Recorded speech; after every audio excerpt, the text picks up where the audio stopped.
Ano ang 10 benefits ni Pag-ibig member? Answer, unang-una friends, panoorin nyo ang buong video, especially 9 and 10, para malaman ninyo ang benefits ni Pag-ibig member. 10 benefits po ito. Alright? Ito na po. Number 1, 20-year savings.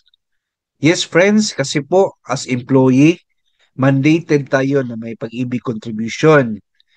And then after 20 years, maklaim po natin yan. Number two, employer contributions or counterpart. Yes, friends, apart from our personal contributions monthly, meron ding employer counterpart. Kasali yan siya sa makuha natin pag 20 years member na tayo or age 60. Ayan po. Number three, annual dividends. Yes, friends, yung savings natin sa Pag-ibig Fund, every year yan may annual dividends. Pero hindi yan makuha. After 20 years pa po, makuha ang earned dividends. Number 4, MPL availment. Yes, friends, if you are a Pag-ibig member, maka-avail ka ng multipurpose loan or salary loan. Before 2 years member, ngayon po 1 year member, pwede na mag-MPL. Number 5, housing loan availment. Yes, friends, as Pag-ibig member, pwede tayo mag-housing loan para magkabahay tayo. So before 2 years member po yung requirement, ngayon po 1 year member na lang po. Number 6, Pag-ibig loyalty card, benefits and discounts. Yes, friends, as Pag-ibig member, meron tayong Pag-ibig loyalty card. Kailangan tayo magkuha niyan kasi pag mag-loan tayo ng salary loan or MPL, diyan po ipasok ang proceeds. And then, pag may Pag-ibig loyalty card ka, may mga benefits and discounts yan. For example, yung Pag-ibig loyalty card mo, i-present mo sa McDonald's, meron yang discount. Bakit? Kasi ang McDonald's po ay partner establishment ni Pag-ibig Fund.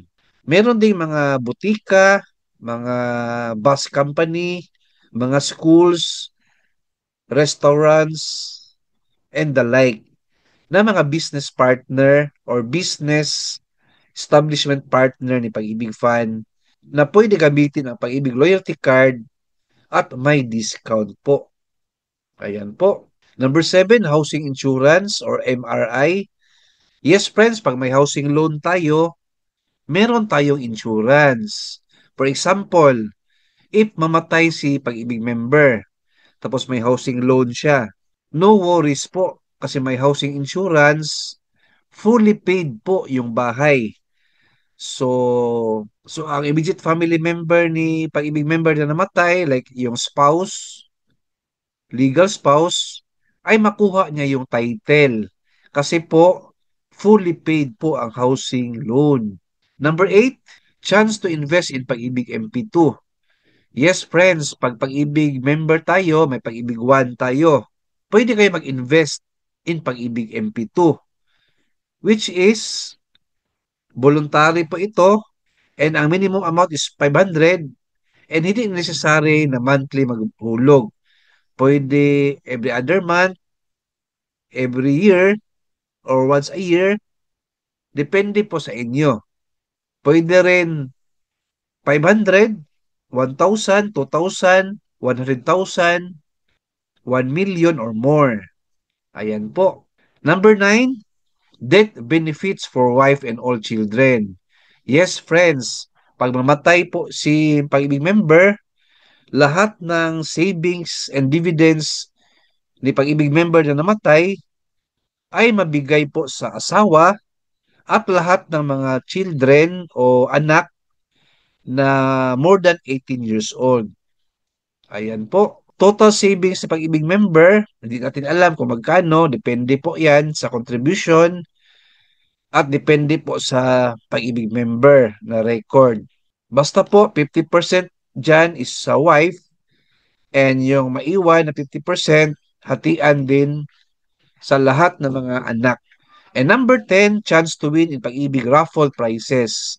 Yes, friends, si Pag-ibig Fan ay from time to time merong paraffol. May chance kayo na manalo as Pag-ibig member. Ayan po. So hope na may natutunan tayo sa video natin or content natin. Alright?